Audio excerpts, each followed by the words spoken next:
After the end of World War II, the world was split into two, East and West. This marked the beginning of the era called the Cold War.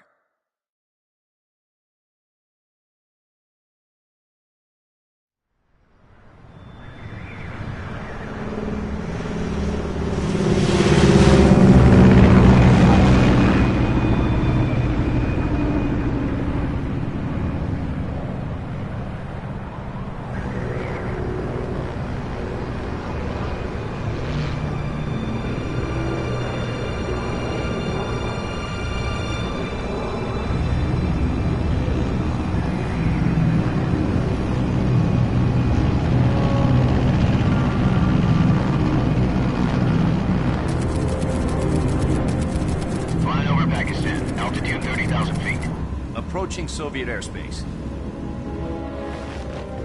20 minutes to drop off. Commencing internal depressurization. Equipment check. Arm main parachute. All right. You ready to go? Drop zone still showing a high pressure mass. Cav okay. Good. We've got high visibility.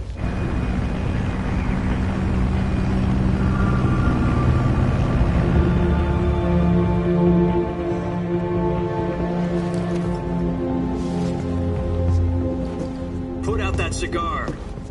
Connecting oxygen hose to interior connector. Put on your mask.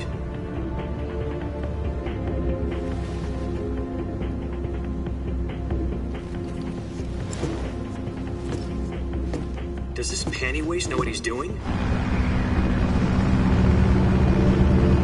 Approaching release point. 10 minutes to drop off. Hey, are you deaf? He said put out the cigar and put on your mask.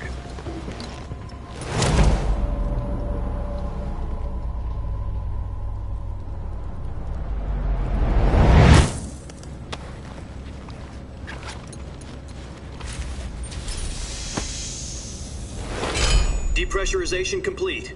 Checking oxygen supply. 6 minutes to drop off. Opening rear hatch.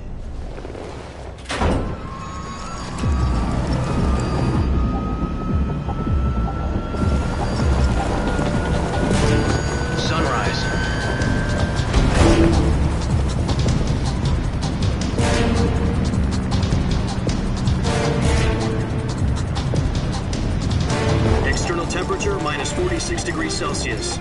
2 minutes to drop off. Stand up. You'll be falling at 130 miles per hour. Try not to get frostbite from the wind chill. 1 minute to drop off. Move to the rear. Activate bailout bottle. This is one for the history books. The world's first halo jump. 10 seconds to drop off. Stand by. Status okay, all green. Prepare for drop-off. Countdown. 5, 4, 3, 2, 1.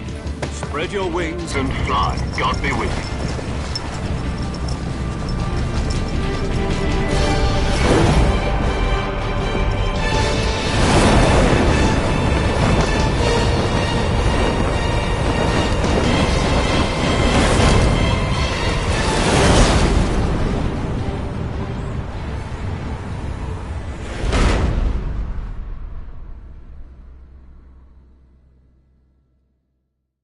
Jack, I've got some important news. The head of the CIA has finally given us the green light for the virtuous mission. Virtual mission? No, the virtuous mission. The future of our Fox unit depends on it. If it succeeds, we'll be officially organized into a unit. Virtuous mission? Sounds like some kind of initiation ritual. You know, don't get cocky. This isn't a training op.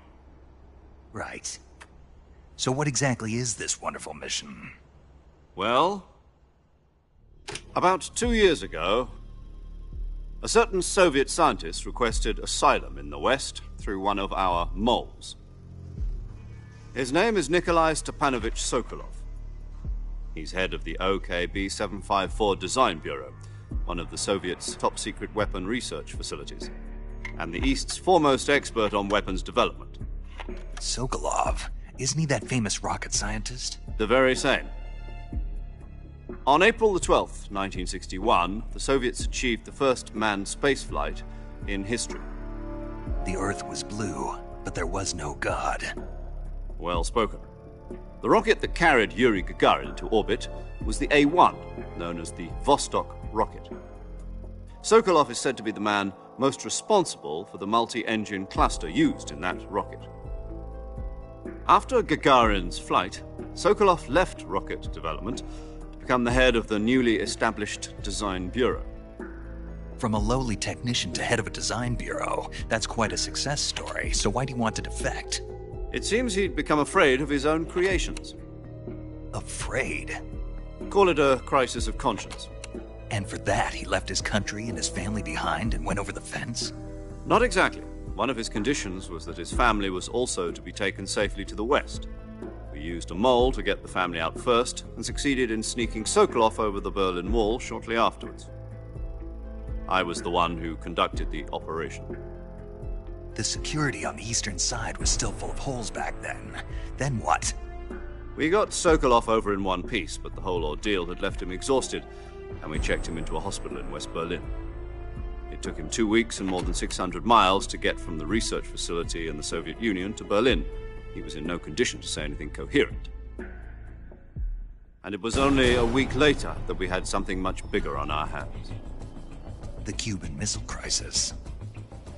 October the 16th, 1962, President Kennedy received word that the Soviets were in the process of deploying intermediate-range ballistic missiles in Cuba. The President demanded that the Soviets dismantle and remove the missiles. At the same time, he announced a naval blockade to prevent further missile shipments from reaching Cuba. But the Soviets didn't back down, instead placing their armed forces on secondary alert. Soviet transport ships carrying missiles continued on course towards Cuba. US and Soviet forces went on alert for an all-out nuclear war. Frantic negotiations were conducted through the UN's Emergency Security Council and unofficial channels to end the hair-trigger standoff. Finally, on October the 28th, the Soviet Union agreed to remove its missiles from Cuba, and so the world avoided a nuclear holocaust. But in order to get the Soviets to pull their missiles out, we had to make a deal. You mean the one where the US agreed to remove its IRBMs from Turkey? No. The Jupiter IRBMs deployed in Turkey were obsolete, and we were going to get rid of them anyway. They had no strategic value whatsoever to either the US or the Russians. The Turkey deal was a ruse, a cover story that was fed to the other intelligence agencies around the world. So what did the Russians really want? Sokolov. They wanted us to return Sokolov. You mean the Soviets pulled out of Cuba just to get their hands on Sokolov? That's right. What the hell was he working on? At the time, we had no idea. We were running out of time. It was either give up Sokolov or risk full-scale nuclear war. In the end, we had no choice. President Kennedy gave in to Khrushchev's demand. The next day, I got Sokolov out of the hospital, handing him over to agents on the eastern side. Sokolov kept on screaming, "Save me," until he disappeared from my sight. Then, a month ago, we received some new information from one of our moles. About Sokolov? Yes. He was taken back to the research facility and forced to continue working on the weapon in question under KGB supervision. What's more, it's on the verge of completion. So what kind of weapon is it? Something to do with space rockets? No, missiles. Same technology. I guess you're right. We don't know the details, but it appears to be a new kind of nuclear device. For half a year now, the Soviets have been conducting frequent nuclear tests at Semipalatinsk. Something to do with the weapon, I assume. We're talking about a secret weapon so big that Khrushchev was ready to pull out of Cuba to get it back. Is Sokolov still in the facility? No. According to our intelligence, he's in Selinoyarsk, a place in the mountains about 3 miles to the west that's known as the Virgin Cliffs. The Virgin Cliffs. Nice name for a virtuous mission. They moved him there just recently. Why? Apparently, they're conducting a field test of the weapon, but it's our best chance to get him back. This mission would never have been possible if he was still in the research facility. This is our last chance. Sokolov must have known that too when he contacted us.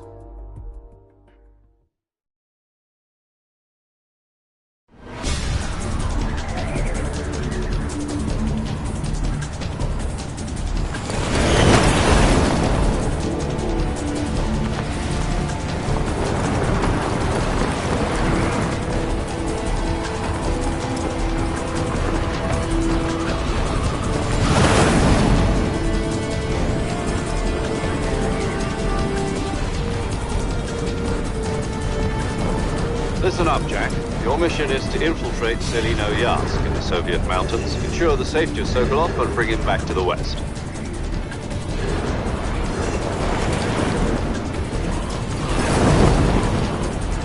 If we don't get Sokolov back before that weapon is complete, we'll be facing a major crisis. The clock is ticking.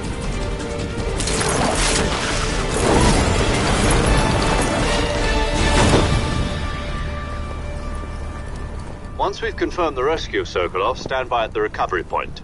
A recovery balloon will be dropped at that point. Helium will be pumped into the balloon to inflate it. The process takes about 20 minutes. Once it's complete, the gunship's arm will latch onto the balloon and pull it up. The Fulton surface-to-air recovery system. I'm familiar with the theory. Take it easy. It's been combat proven. Do you think Sokolov is up to it? The shock will be less than during a parachute jump, and the arm can handle up to 500 pounds. So you're planning on going over the border in a single combat Talon? She's equipped with two 6-barrel 20mm Vulcan cannons, as well as two 40mm machine guns. Sounds like she could hold her own against a battalion of tanks. Even with the fuel in the reserve tank, we're facing a 4-hour time limit. If all goes well, it shouldn't take more than a few hours. Home in time for dinner. But if anything goes wrong, you'll be eating dinner, breakfast, and all the rest of your meals in the jungle.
Do you copy?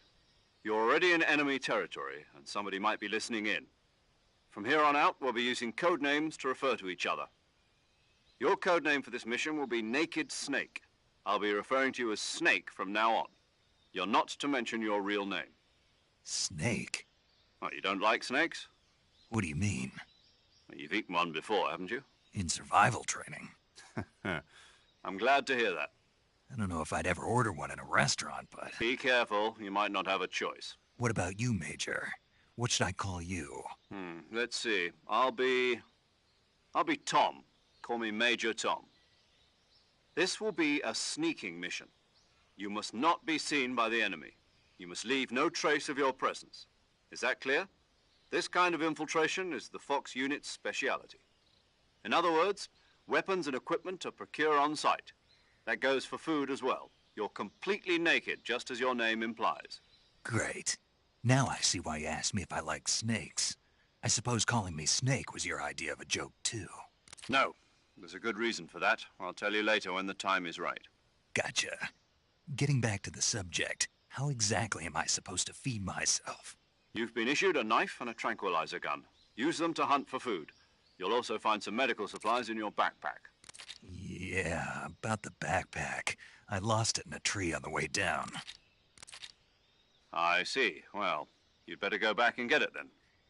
You know where it is? No problem. I can see it from here. It's stuck on a branch. To climb a tree, stand in front of a tree that's covered in ivy and press the action button. I'll be monitoring your progress over the radio. We can't risk violating Soviet airspace, but I'll be in the gunship. My frequency is 140.85. I'll give you a call if I need to talk to you. If you need to talk to me, use the send function. Okay, Snake, go get your backpack.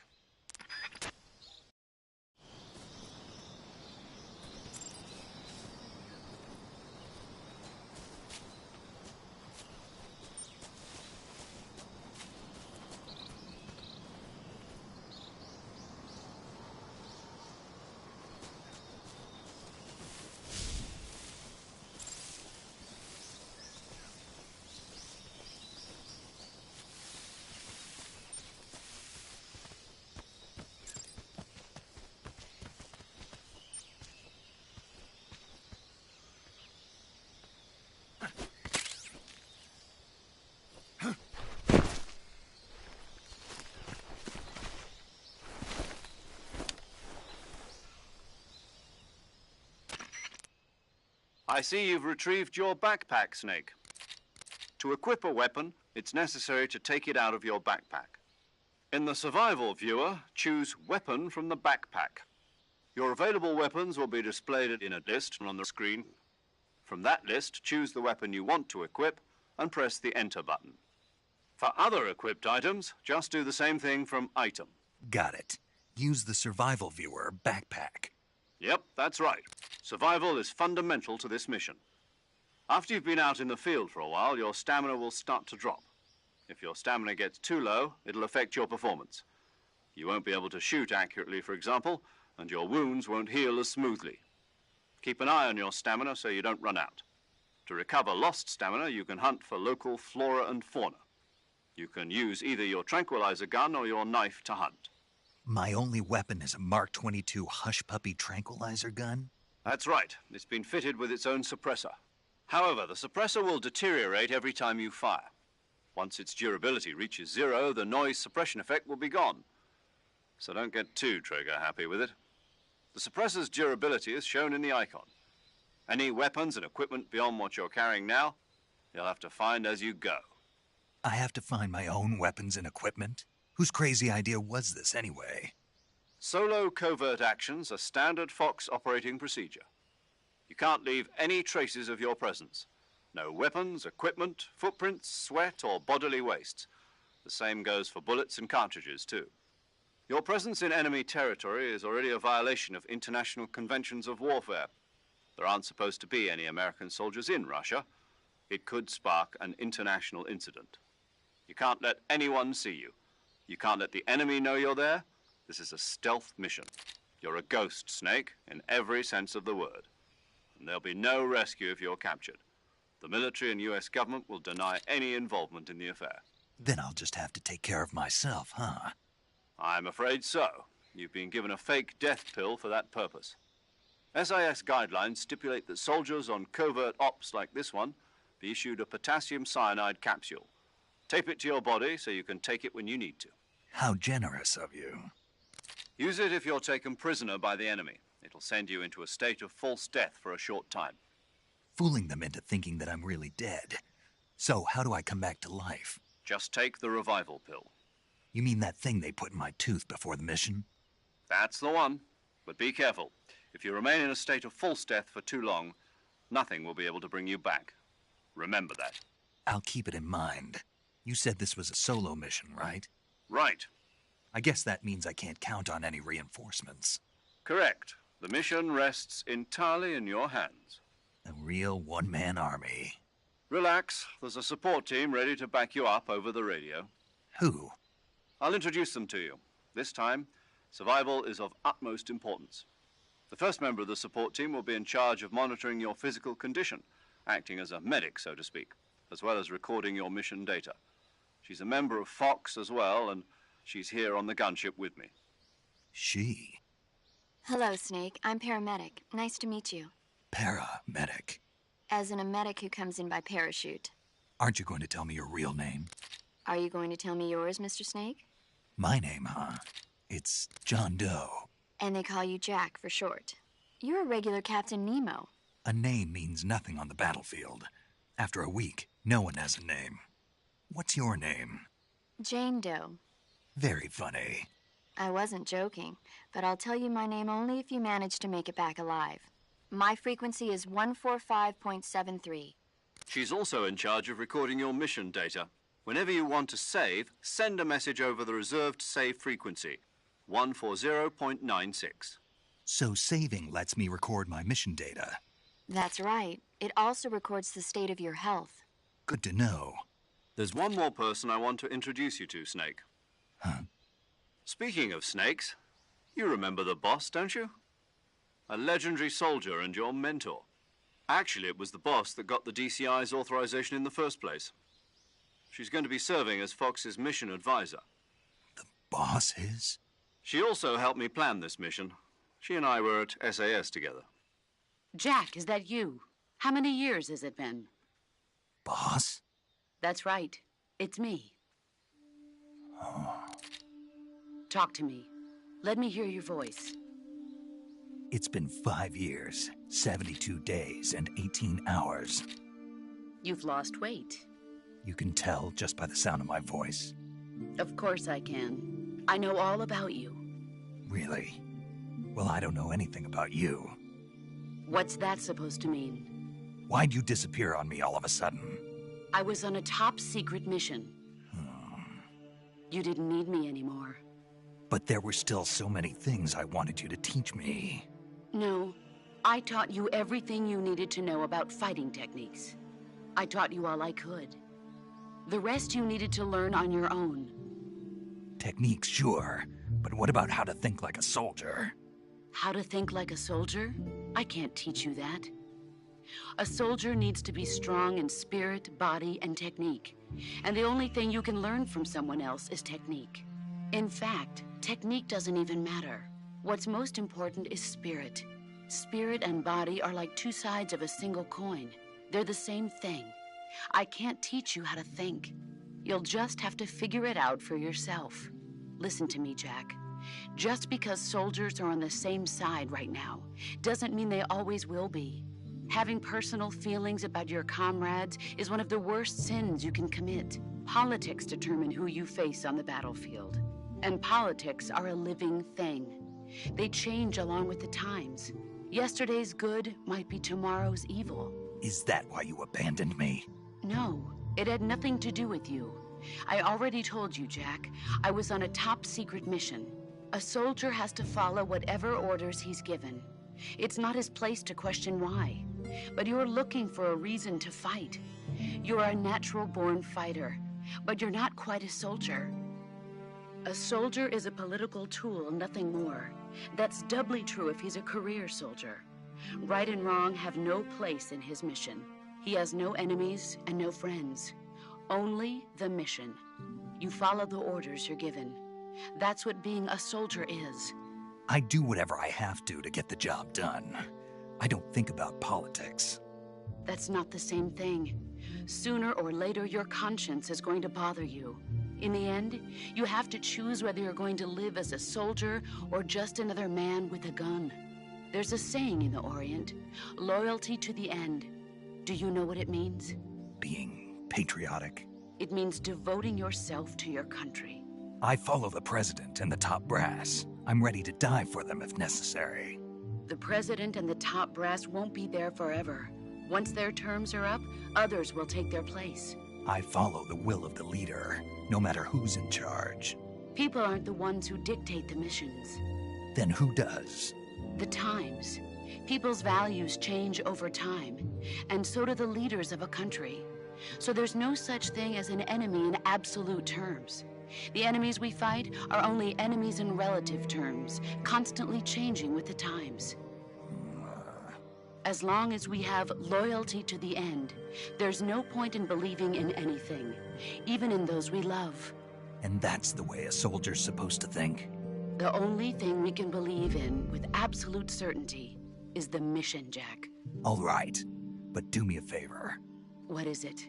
Call me Snake. Snake. Oh, right. Your code name is Snake. It suits you well. That's right. The legendary unit that the boss put together during World War II was a snake. The Cobra unit, a group of heroes that brought the war to an end and saved the world. As long as you've got a legendary hero backing you up, you'll be fine. Isn't that right, Snake?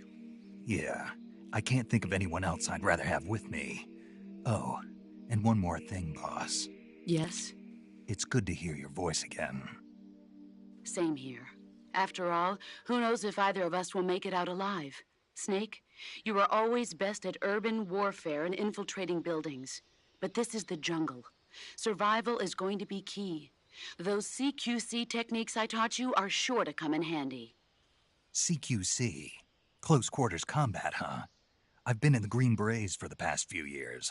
I'm probably pretty rusty. Not to worry. I'll be here to help you remember. After all, this is your first actual survival mission. I'll be supporting you over the radio. Where are you, boss? Next to the Major? The boss is communicating with us by radio from aboard a Permit-class submarine in the Arctic Ocean. My frequency is 141.80. Call me if you need my advice on battle techniques. Gotcha. Your mission is to retrieve Dr. Sokolov.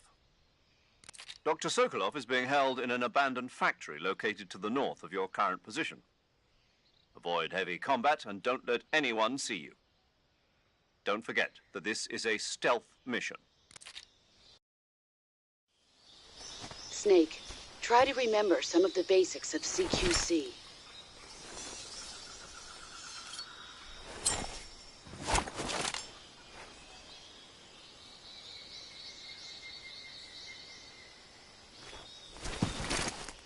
Commencing virtuous mission now.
saving the game, Snake?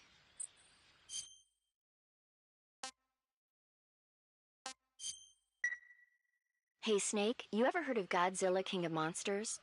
No, what is it? It's a movie. You haven't seen it? Nope. It's about this monster called Godzilla, who grows to an enormous size in a nuclear test and goes on a rampage in Tokyo. Nuclear test, huh? Then the Marshall Islands must be crawling with giant monsters right about now. It's just make-believe. Maybe that's why my pants have been so tight lately. Snake, it's a movie, not a report out of Los Alamos.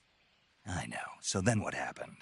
Godzilla is immune to all weapons, and humanity has no way to stop the monster. Dr. Shirazawa develops a new type, but meanwhile, Godzilla is getting closer and closer. It was originally a Japanese movie. I recommend seeing the original Japanese. It's mostly mindless fun, but it's all... Where can I see the original? You'll just have to go to Japan. Really?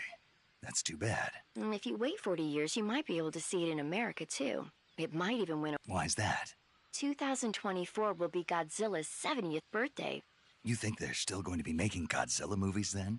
Of course. Everybody loves Godzilla. You sure know a lot about movies. I don't suppose you're the... Not really. Okay, then I'll tell you everything I know. When the going gets tough, it's always good to be able to look at things. That's the magic. No kidding. Well... That's the spirit, Snake. Have a little fun.